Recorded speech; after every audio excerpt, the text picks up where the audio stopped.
میں ابن آدم، یہ دنیا میری مرضی سے نہیں چل رہی، نہ اس میں میری مرضی سے کچھ ہو رہا ہے، نہ میں اس میں اپنی مرضی سے آیا ہوں نہ جاؤں گا۔ جب یہ میرے لیے اتنی ہی بیگانی ہے تو کیوں میں اسے اپنی مرضی اور خوشی سے چھوڑنے پر تیار نہیں ہوں۔ میں ابن آدم ہوں۔ میں نے تاریخ عالم میں بہت اتار چڑھاؤ دیکھے ہیں، سرکش ترین روحوں کو سجدہ ریز اور فرما بردار ترین روحوں کو اس کے فیصلے پر انگشت بدنداں دیکھا ہے، اور میں خود حیرت کے سمندر میں ڈوب گیا کہ یہ معاملہ کیا ہے، مگر یہ راز نہ مجھ پر کھلنا تھا نہ کھلا۔ میں ابن آدم ہوں۔ میں نے احرام مصر کے سامنے وقت کو لرزاں دیکھا ہے، لیکن یہ وقت کے تسلط سے باہر نظر آنے والے مقابر بھی آخری وقت سے مات کھا گئے اور وقت نے انہیں ویران کر دیا، جیسے ایک قاتل مقتول کو ٹکڑے ٹکڑے کرنے کی بجائے چپکے سے اس کی روح چرا لے جائے۔ میں نے اپنی ذات کے گرد ایک دائرہ بنایا۔ جب مجھے اپنی بیرونی دنیا سے وحشت ہوئی تو میں نے خود کو اس دائرے میں پناہ دی۔ جیسے سمندر کی لہریں خود کو سمندر کے حوالے کرتی ہیں، اب خود سے وحشت ہونے لگی ہے اور میری پناہ اس دائرے کے باہر ہے، لیکن خود کو قتل کیے بغیر اس دائرے سے باہر قدم نہیں رکھ سکتا۔ میں ابن آدم ہوں۔ سفر جاری ہے، منزل قریب ہے، بھیانک دل دہلا دینے والی، رونگٹے کھڑی کر دینے والی، حواس باختہ کر دینے والی، اپنوں سے بیگانہ و بے نیاز کر دینے والی، اور میں سو رہا ہوں۔ میں ابن آدم ہوں۔ میں ایک مرضی رکھتا ہوں لیکن اس پر بھی اختیار نہیں رکھتا، اور اس کی مرضی پر اعتراض کر رہا ہوں جو میری مرضی کا بھی خالق ہے۔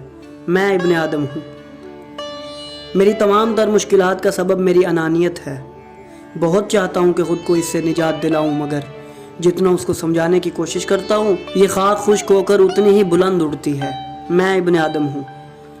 میں اکثر اس کی فکر میں رہتا ہوں جو میرے ساتھ ہونے والا ہے، اور اس کی مجھے کوئی فکر نہیں جو میں کرنے والا ہوں۔ میں ابن آدم ہوں۔ میں نے اپنے سکون کے لیے ایجادات کی ہیں، اور ان ایجادات نے میرا رہا سا سکون بھی مجھ سے چھین لیا ہے، کیونکہ میں ابن آدم ہوں۔ میں نے ایک خواب دیکھا اور اس کی تعبیر کی تلاش میں نکل کھڑا ہوا۔ ابھی اس کی تعبیر نہ ملی تھی کہ آنے والی رات میں خواب بدل گیا اور میری کوشش کی سمت بھی بدل گئی۔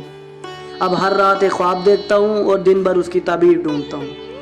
میری زندگی تمام ہونے کو ہے اور کسی ایک خواب کی تعبیر بھی نہیں پا سکا۔ یہ میری زندگی کا سب سے بڑا المیہ ہے، کیونکہ میں ابن آدم ہوں۔ میں نے ایک شخص سے کہا کہ میں تم سے بہتر ہوں کیونکہ میرے آباء و اجداد تمہارے آباء و اجداد سے بہتر ہیں۔ اس نے کہا پھر تم لوگوں کا خدا بھی ہمارے خدا سے بہتر ہوگا۔ میں نے کائنات پر غور کیا تو مجھ پر اپنی حقیقت کھل گئی، اور خود پر غور و فکر کیا تو کائنات نے اپنے راز میرے سامنے کھول کر رکھ دیے۔ میں ابن آدم ہوں۔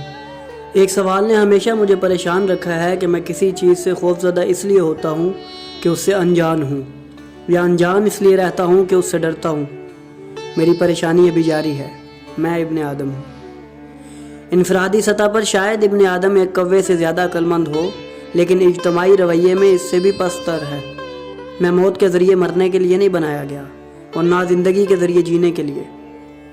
کچھ لوگوں نے میری روح کو دیوتاؤں قصوں میں ڈھونڈا، اور کچھ نے میرے بدن کو حیوانوں کی سرنوشت میں تلاش کیا، یہاں تک کہ روح کے قصے خواہ بدن کو ماورائی تصور کرنے لگے اور بدن کی حقیقت شناس روح کو عالم اسفل میں کھینچ لائے۔ میں ابن آدم ہوں۔